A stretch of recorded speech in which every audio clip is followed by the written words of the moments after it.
Bien évidemment, vous vous doutez sûrement que tout ça a eu un impact sur mon, mon parcours tant scolaire que professionnel. Alors oui, ça a eu un très grand impact. Je suis assez fière d'avoir réussi à faire tout ce que j'ai fait euh, en étant hospitalisée, tout simplement, en n'ayant pas été en cours tout le temps, en ayant eu des absences quand même régulières.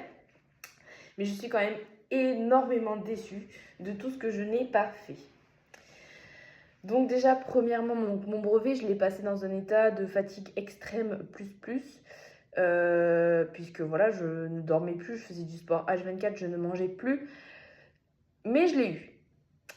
Ensuite, mon année seconde terminale, donc je l'ai faite en dents de scie. Un coup j'étais là, un coup j'étais pas là, un coup je faisais ma rentrée, un coup je la faisais pas. Et en plus de ça, j'ai passé mon bac à l'hôpital. Oui, je l'ai passé à l'hôpital avec mon pied à perche, ma perfusion et ma sonde nasogastrique. Avec des... Donc, tous les matins, j'avais donc à chaque horaire d'épreuve que les autres. Donc, quelqu'un du rectorat venait amener mon sujet personnel et j'allais en classe, toute seule, faire mon bac. Donc, je l'ai fièrement réussi, mention bien, à 0,5 points de la mention très bien.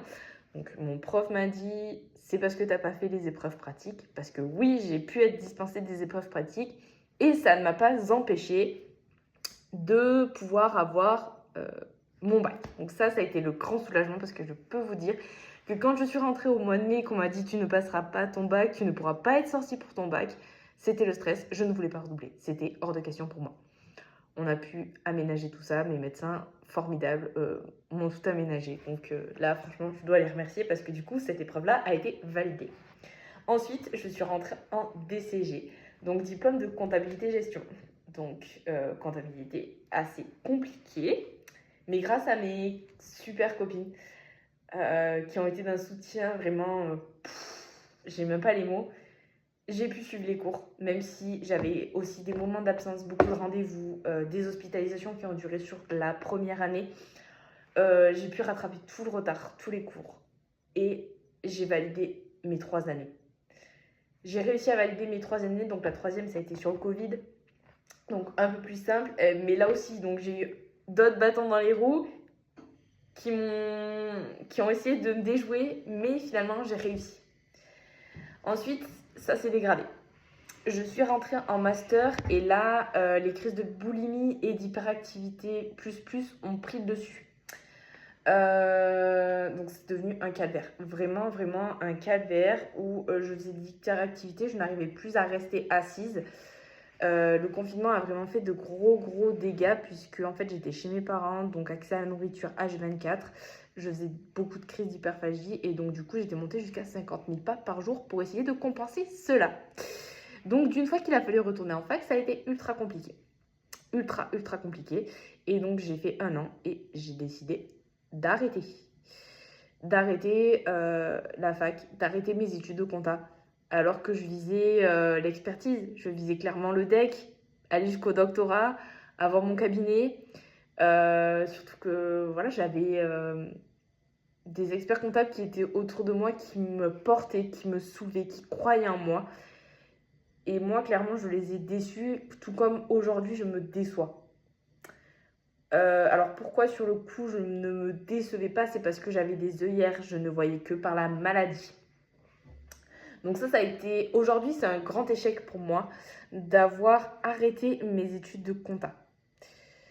Voilà, je le regrette énormément, même si aujourd'hui j'ai l'opportunité d'être dans un métier où mes patrons me portent, me poussent. Je fais mon petit bonhomme de chemin, j'essaye d'avancer comme je peux pour gravir les échelons, voilà. Et puis, je me dis que aussi rien n'est perdu puisque à tout moment, je peux passer mon DSCG, donc obtenir mon niveau master en candidat libre. Donc, je sais que rien n'est perdu. Je peux me battre bec et ongles pour avoir ce que je voulais. Mais je suis déçue de ne pas l'avoir fait au moment où j'aurais dû le faire. Et de m'être orientée différemment. Surtout qu'en plus, par la suite, j'ai vécu énormément d'échecs, un derrière l'autre, qui m'ont enfoncé un peu plus dans la maladie. Donc oui, j'ai voulu tenter ensuite le BPGEPS. Donc me lancer dans coach sportif. Mais là, trop d'hyperactivité, une alimentation qui allait pas du tout. J'ai pas tenu. J'ai tenu 6 mois et j'ai dû partir. Donc j'ai commencé à trouver un premier boulot.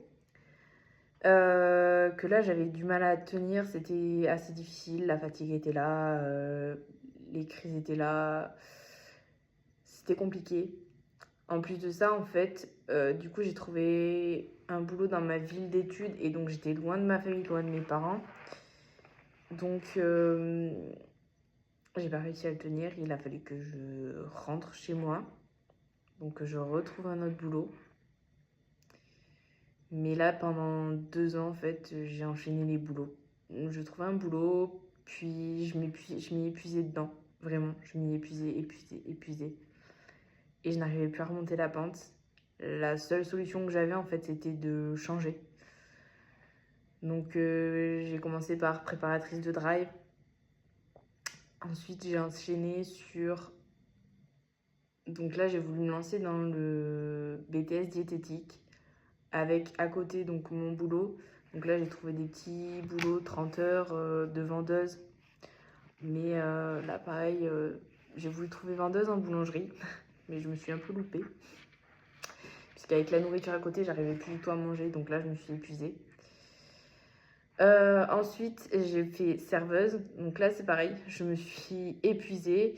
Et par la même occasion, donc j'ai voulu arrêter mon BTS diététique parce que de front, j'arrivais pas à mener les deux. C'était pas possible. Et ensuite, j'ai trouvé un emploi donc dans un magasin bio. Mais ça s'est pas passé bien du tout. Je me suis fait... Voilà, enfin, ça s'est pas bien passé.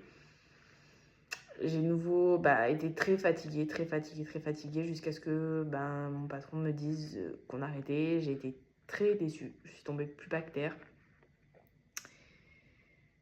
Et c'est à partir de là où je suis remontée. Je suis restée 2 mois en arrêt, 2 mois où j'en ai profité pour faire mes séances d'hypnose à fond. J'ai retrouvé un dernier boulot de vendeuse en boulangerie qui n'a pas été non plus d'une grande aide. Mais dans ce boulot, je m'y sentais épanouie. C'est la première fois où je me sentais aussi épanouie dans ce boulot. Puis, donc là, je me suis dit, bon, faut trouver quand même autre chose dans lequel tu puisses être aussi bien, mais que voilà, tu n'aies pas accès à la nourriture comme tu peux l'avoir pour t'en sortir et espérer guérir de ces crises de boulimie. Et donc, il y a 1 an, presque jour pour jour, j'ai intégré le boulot là où je suis actuellement et où je me plais plus, où je m'investis à fond et où, même après de grosses périodes de fatigue, je suis remontée toute seule sans forcément changer de boulot. Donc enfin, aujourd'hui, j'ai réussi à me stabiliser et je dois dire que cette stabilisation, je l'ai grâce à... grâce tout simplement à ma guérison. Parce que sans être guérie, c'était pas possible d'être stable. Donc voilà, ça a été un peu laborieux. Mais aujourd'hui, je suis fière d'être là où j'en suis. Et je sais que le projet que j'avais avant d'être comptable, ça peut se faire aussi. Je peux le reprendre. J'ai pas été déçue du chemin parcouru. J'ai que des leçons à en tirer. Et donc, là, aujourd'hui, mon projet est de devenir donc conseillère en nutrition spécialisée dans les troubles du comportement alimentaire. En plus de mon activité salariés que j'ai aujourd'hui, puisque je m'y plais plus. Mais voilà, d'aider des personnes dans un panel réduit, bien sûr, puisque je ne peux pas me permettre de prendre des personnes et des personnes et des personnes avec une autre activité à côté. Je ne veux pas me surépuiser.